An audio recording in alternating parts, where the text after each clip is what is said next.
Friends, ఆంధ్రప్రదేశ్లో BJP పూర్తిగా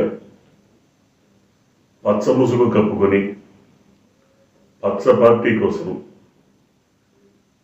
నానా రకాల తంటాలు పడుతున్నట్టుగా కనపడుతోంది. గతంలోనే చెప్పుకున్నాం మనం.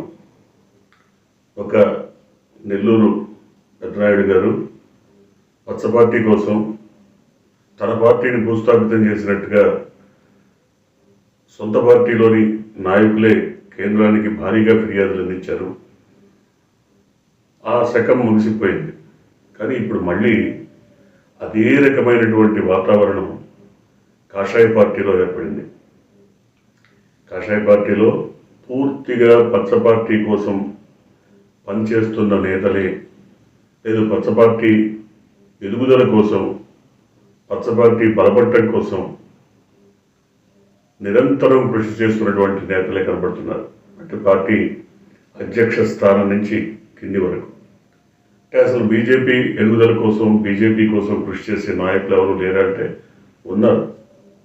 వారందరినీ కనుమరుగు చేసేశారు. వారు ఎక్కడ కూడా తలెత్తడానికి వీల్లేకుండా, కనబడటానికి వీల్లేకుండా కనుమరుగు చేసేశారు. ఇప్పుడు పచ్చ నేతల ఆధ్వర్యంలోనే బీజేపీ ఆంధ్రప్రదేశ్ శాఖ పనిచేస్తుంది. ఇందుకు అనేక ఉదాహరణలు ఉన్నాయి. ఇవాళ బీజేపీ రాష్ట్ర శాఖ అధినేత్రి పురంధరేశ్వరి, ఆవిడ పచ్చిగా పచ్చ పార్టీకి నష్టం కలుగుతుంది కాబట్టి ఈయన తీసేయండి, పచ్చ పార్టీకి ఇబ్బంది పెడతాడు కాబట్టి ఈ ఐఏఎస్ని తీసేయండి, పచ్చ పార్టీకి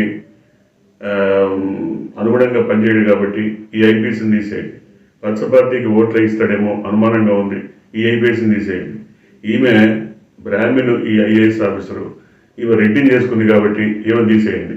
ఇట్లా 22 మంది ఐపీఎస్లు ఐఏఎస్ల మీద నిరాధారమైనటువంటి ఆరోపణలు చేసి వాళ్ళందరినీ తీసేయమని చెప్పి లేఖల మీద లేఖలు పుంకాలుగా ఈసీకి రాసిన ఘన చరిత్ర గల అభినేత్రి ఈ పురంధరేశ్వరి.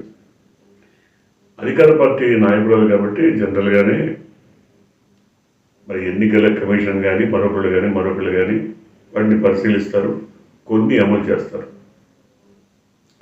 కొన్ని ఇందులో ఆమె పేర్కొన్న వాటిల్లో బదిలీలు జరిగాయి. కానీ బదిలీలు జరిగిన తరువాత కూడా ఎవరైతే కొత్తగా బాధ్యతలు స్వీకరించారో వారు కూడా వైసీపీ కనుసన్నల్లోనే పనిచేస్తారేమో అనే అభిప్రాయాన్ని పచ్చ పత్రికలు, పచ్చ మీడియా వ్యక్తం చేస్తుంది. మరి ఎవరిని తీసుకురావాలి? ఇంకా ఈ దేశంలో ఎవరిని తీసుకొచ్చినా వైసీపీకి అనుకూలంగా పనిచేస్తారని మీరు భావిస్తుంటే ఐఏఎస్లు ఐపీఎస్లు ఇంకా మరి రష్యా నుంచో, చైనా నుంచో, లేదా అమెరికా నుంచో తీసుకురావాలి. అంతకంటే గచ్చంతరం లేదు. అంటే మీరు ఎవరిని వేసినా వాడిని మీరు అనుమానిస్తారు, అనుమానించి లేఖలు రాస్తారు. కొన్ని వాడు మనం తప్పు చేశాడని నిర్ధారణగా మీ దగ్గర రుజువులు, సాక్ష్యాలు ఉన్నాయంటే ఎవరి దగ్గర లేవు. కేవలం అనుమానంతో ఎక్కడ దాకా ఎందుకు ఒక అధికారి, ఒక ఐఏఎస్ అధికారి రెడ్డిని పెళ్లి చేసుకుంది కాబట్టి వాళ్ళకి సపోర్ట్ చేస్తుందేమో, ఆమె బ్రాహ్మణ్. ఇలాంటి నికృష్టమైనటువంటి దౌర్భాగ్యకరమైనటువంటి వ్యాఖ్యలు చేసి ఈసీకి లెటర్ రాయటం ఏంటండి? మరి ఆ ఈసీ మాత్రం ఎందుకు కళ్ళ గంతలు కట్టుకొని కాదేది సంతకాన్ని కనరమని సంతకాలు చేసి బదిలీ చేస్తుందో అర్థం కావట్లా. ఈసీ ప్రజాస్వామ్య దేశంలో ఈసీకి ప్రత్యేక పవర్స్ ఉండొచ్చు, కాదంటలేదు. కానీ ప్రజల ముందు ఎంత పెద్ద అధికారైనా, రాష్ట్రపతి అయినా, ఏ వ్యవస్థ అయినా ఒక ఓటర్ ముందు, ప్రజల ముందు తల వంచాల్సిందే. అటువంటి వ్యవస్థలో ఈసీ ఇలాంటి నిర్ణయాలు తీసుకోబోయే ముందు కనీసం ఈమె చేసినటువంటి ఆరోపణలు నిజమా కాదా, ఇందులో నిజాయితీ ఉందా లేదా, ఆమె బహిరంగంగా ఏం రాస్తున్నందులో బీజేపీ నేతలకి ఏదైనా ఇబ్బంది కలుగుతుందో, బీజేపీ పార్టీకి ఏదైనా ఇబ్బంది జరుగుతుందో రాయలా. పచ్చ పార్టీ నేతకి ఇబ్బంది కలుగుతుంది, పచ్చ పార్టీ వాళ్ళని ఇబ్బంది పెడతారు, పచ్చ పార్టీ వాళ్ళు ఓడిపోవచ్చు, అందువల్ల నేను మీకు లెటర్లు రాస్తున్నా. ఈమె ఏ పార్టీ? ఈమె కాషాయ పార్టీ అధినేత్రి.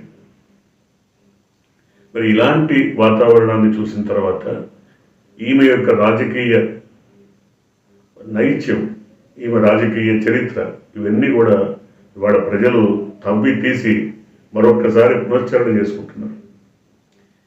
ఎస్, ఎందుకనంటే తన తండ్రిని దారుణంగా హింసించి, దారుణంగా వేధించి, దారుణంగా ట్రీట్ చేసి ఆయన పరమిచ్యుతుడిని చేయడంలో కీలక భూమిక పోషించిన వ్యక్తి ఈమె అని ఇప్పుడు చాలామంది చెప్తున్నారు. తన మరిదికి సపోర్ట్ చేసి, ఆ రోజు కూడా తన మరిదికి బహిరంగంగా మద్దతు ఇచ్చి, తన భర్తని కూడా అక్కడికి పంపించి, మొత్తం అందరినీ, కుటుంబ సభ్యుల్ని కూడగట్టి మరి చాలా క్రియాశీలక పాత్ర పోషించింది ఈమె అని చెప్తున్నారు. ఆ తర్వాత ఈమె మరిదితో విభేదించి, వారితో కనీసం మాటలు కూడా లేకుండా ఉన్న సమయంలో, తన భర్త మాటలు కూడా మాట్లాడిన సమయంలో కూడా ఈమె తన చెల్లెలతో మరిదితో మాట్లాడుతూనే ఉన్నారన్నది ఇప్పుడు తెలుస్తున్నటువంటి విషయం. అంటే రాజకీయ మంత్రాలు జరుపుతూనే ఉన్నారు. కానీ ఈ దగ్గుబాటి కుటుంబానికి ఎక్కడ వేలు పెట్టే స్థానం చంద్రబాబు కలగనిలా. అందువల్ల దూరంగా ఉండాల్సి వచ్చినప్పుడు దగ్గుబాటి కాంగ్రెస్లో చేరారు. కాంగ్రెస్లో ఈమె ఎంపీగా గెలిచి కేంద్ర మంత్రి అయ్యారు. మంత్రి పదవిని వెలగబెట్టి బయటకు వచ్చిన తర్వాత ఘోరంగా ఓడిపోతే వెంటనే పోయి బీజేపీలో చేరిపోయారు. అంటే కాంగ్రెస్లో సరైనటువంటి స్థానం లేదు, గుర్తింపు లేదు అని అనుకున్నప్పుడు బీజేపీలో చేరిపోయారు. బీజేపీలో చేరిన తర్వాత కూడా ఈమె రాజకీయాలు ఏంటి? తన చెల్లెలి కోసం, చెల్లెలి మొగుడు కోసం, కొడుకు కోసం ఈమె రాజకీయాలు నడుపుతున్నారు. చంద్రబాబు అరెస్ట్ అయినప్పుడు లోకేష్ ఎంట పెట్టుకుని అమిత్ షా దాకా తీసుకెళ్లి మాట్లాడించింది ఎవరు? ఈమె కదా. అంటే ప్రతి క్షణం, అనుక్షణం, ప్రతి సందర్భంలోనూ తెలుగుదేశానికి అండదండగా నిలబడి తెలుగుదేశం కోసం పనిచేస్తున్నటువంటి నాయకురాలుగా ఇవాళ ప్రజల ముందు కనబడుతోంది, సాక్ష్యాలు కనబడుతున్నాయి. ఇవన్నీ మనం మాట్లాడటం లేదు. ఇప్పుడు మాట్లాడినంతా కూడా వైసీపీ వాళ్ళు చెప్తున్నటువంటి వివరణ. నిజమే, ఈ వివరణలో ఎంత మాత్రం నిజముంది అని ఒక్కసారి ఆలోచిస్తే ఖచ్చితంగా నిజానిజాలు బయటపడతాయి. ఆమె అమిత్ షా దగ్గరికి లోకేష్ అని తీసుకెళ్లిన మాట నిజం, చంద్రబాబు అరెస్టుని ఖండించిన మాట నిజం, వైసీపీ ప్రభుత్వం మీద ఒంటికాల మీద లేచి రోజుకో ఉత్తరం రాస్తున్న మాట నిజం, రాష్ట్రపతికి, ప్రధానమంత్రికి, హోంమంత్రికి కనపడ్డాడు కదా ఉత్తరం రాసిన. ఇంకా నయం, పుతిన్కిను అమెరికా అధ్యక్షుడికి రాయటల్లా, బైడెన్కి అది కూడా రాస్తుంది. సో ఆ విధంగా పచ్చ పార్టీ కోసం, పచ్చ పార్టీ వల్ల, పచ్చ పార్టీ చేత బీజేపీ అధ్యక్షురాలుగా నియామకమై పనిచేస్తున్నట్టుగా కనబడుతుంది. సో ఇప్పుడు ఈమె క్రెడిబిలిటీని లేదా ఈమె నిజాయితీ ఎంత మేరకు ఉందన్న విషయాన్ని పక్కన పెడితే, ఎన్నికల సమయంలో, ఎన్నికల సందర్భంగా నాయకులు కలగజేసుకొని ఏదన్నా విమర్శలు చేయటం, లేదా ఏదైనా ఎలిగేషన్స్ ఉంటే వాటి ప్రూఫ్స్ ఉంటే బయట తీసుకురావటం, ఇవన్నీ జరుగుతాయి. కానీ అధికారుల మీద, ఐఏఎస్ ఐపీఎస్ అధికారుల మీద అనవసరపు ఎలిగేషన్స్ చేసి పచ్చ పార్టీకి అనుకూలంగా ఉండేవాళ్ళు నియమించండి. మనం ఒక అధికారి ఇతను తప్పు చేశాడు, ఇతను మార్చదని అడగచ్చు, కానీ అక్కడ ఎవరినయ్యారో కూడా ఈమె చెప్తుంది. పచ్చ పార్టీ గెలవాలంటే ఫలానాయన్ని వేయండి, ఈయన తీసేయండి ఇక్కడి నుంచి అని ఎవరిని వెయ్యాలో కూడా ఈమె సజెస్ట్ చేసినటువంటి పరిస్థితి. ఇంత తెగింపు, దీన్ని వైసీపీ అయితే బరి తెగింపు అని చెప్తుంది. ఇంతగా తెగించాల్సినటువంటి అవసరం ఏమొచ్చిందంటే మరిది గారి కోసం, మరిది కళ్ళల్లో ఆనందం కోసం, చెల్లెలి కళ్ళల్లో సంతోషం కోసం, లేదా చెల్లెలి మరిది కొడుకు అందలం ఎక్కించడం కోసం. ఇన్ని చేసినా జనం ఓట్లేస్తారా? ఇలాంటివన్నీ చూసిన తర్వాత జనం, నీకున్నది, నీ పార్టీకి ఉన్నది ఓటింగ్ అంతా 0.5%. 0.5% ఓటింగ్ ఉన్నటువంటి పార్టీ అధినేత్రి ఎన్నికల కమిషన్కు ఉత్తరాలు రాయటం ఏంటి? వాళ్ళు ఆగమేఘాల మీద నిర్ణయాలు తీసుకోవడం ఏంటి? పచ్చ పార్టీ రాసిన లేఖల్ని కూడా కనీసం అది నిజమా కాదా, దీన్ని ఎంతవరకు దీని మీద యాక్షన్ తీసుకోవాలన్న కనీసమైన విచక్షణ కూడా పాటించకుండా మరి ఎందుకు నిర్ణయాలు తీసుకుంటున్నారో అర్థం కావట్లేదు. ఉదాహరణకి వాలంటీర్స్ వ్యవస్థ. వాలంటీర్స్ వ్యవస్థ ఇప్పుడు కాదు, దాదాపు 4 ఏళ్లుగా కొనసాగుతున్న వ్యవస్థ. కొత్తగా తీసుకొచ్చి ఎన్నికల ముందు పెడితే అనుకోవచ్చు.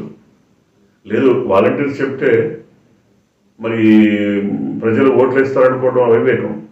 అట్లా అనుకుంటే చంద్రబాబు చెప్పినా వేయాలి కదా. వాలంటీర్స్ కంటే చంద్రబాబు పెద్ద మహానాయకుడు కదా. లేదు, ఈ పురంధరేశ్వరి కూడా పెద్ద నాయకురాలే కదా. మరి వీళ్ళు చెప్తే ఎందుకు వేయరు? ఖచ్చితంగా వీళ్ళు చెప్పినా వేయాలి. కానీ వీళ్ళందరూ చెప్పినా కాకుండా వాలంటీర్ చెప్తే ఏదో ప్రచారం చేస్తున్నారు, లేదా వాళ్ళు చెప్తే ఓటర్లు వింటారు అని చెప్పి వాళ్ళ మీద ఎలిగేషన్స్ పెట్టి వాళ్ళని విధుల నుంచి తొలగించి ఏంటి మూట కట్టుకుంది అంటే, బీజేపీ పొత్తు కోసం ఎందుకు తహతహలాడింది తెలుగుదేశం అంటే ఈ కారణం వల్ల. డీజీపీ సహా ఐఏఎస్లను, ఐపీఎస్లను, ఈవెన్ సిఎస్తో సహా అందరినీ మార్చేయండి. పచ్చ పార్టీ కోసం వీళ్ళని తీసుకొచ్చి పెట్టండి. ఇంకా నయం, అధికారుల్ని సూచించడం కాకుండా తెలుగుదేశం నాయకుల్ని సూచించి వీళ్ళని వేయండి, వీళ్ళు ఈ జాబితాలో ఉన్న వాళ్ళని వేస్తే చక్కగా మా పార్టీకి ఓట్లు పడతాయని రాయట్లా. అది కొంత నయమే. లేదా అది కూడా రాస్తారేమో ఇంక ముందు. చూస్తే ఈ విధమైన తెగింపు, ఈ విధమైనటువంటి వ్యవహార శైలి ఖచ్చితంగా బీజేపీకి నష్టం కలిగిస్తుంది. బీజేపీ పరువు పోగొట్టుకోవడం ఖాయం. బీజేపీ వ్యవస్థ పరంగా ఇప్పటికే కుప్పకూలింది. ఏమన్నా బీజేపీలో కూడా కొద్ది గొప్ప ఆ పార్టీ కోసం పనిచేసేటువంటి కార్యకర్తలు, నాయకులు ఎవరైనా మిగిలిన ఉంటే వాళ్ళు కూడా ఈసారి బీజేపీని వదిలించుకొని ఆ కాషాయాన్ని కడిగేసుకొని ఖచ్చితంగా వేరే మరి జెండా పట్టుకోవడం ఖాయం. చూడాలి. ఈ పురంధరేశ్వరి వ్యవహార శైలి మీద చాలా విమర్శలు వస్తున్నాయి. చాలా ఘాటుగానే వైసీపీ విమర్శిస్తోంది. అట్లాగే ఆమె వ్యవహార శైలి కూడా వాళ్ళ విమర్శలకు తగ్గట్టుగానే ఉంది. ఆమె ఎంతసేపటికి తెలుగుదేశం కోసం, తెలుగుదేశం అధినేత కోసం తన రాజకీయ ప్రాబల్యాన్నంతా కూడా ఖర్చు చేసి, కృషి చేసి వాళ్ళని తెలుగుదేశాన్ని నిలబెట్టాలని నిర్ణయించుకున్నట్టుగా కనబడుతుంది. చూద్దాం. ఇదే గనక కొనసాగి ఇలాంటి పరిస్థితులు ముందు కూడా కొనసాగితే తెలుగుదేశం దెబ్బతింటాం సరే, కానీ కాషాయ పార్టీ మాత్రం కనుమరుగైపోతుంది. చూద్దాం ఏం జరుగుతుందో.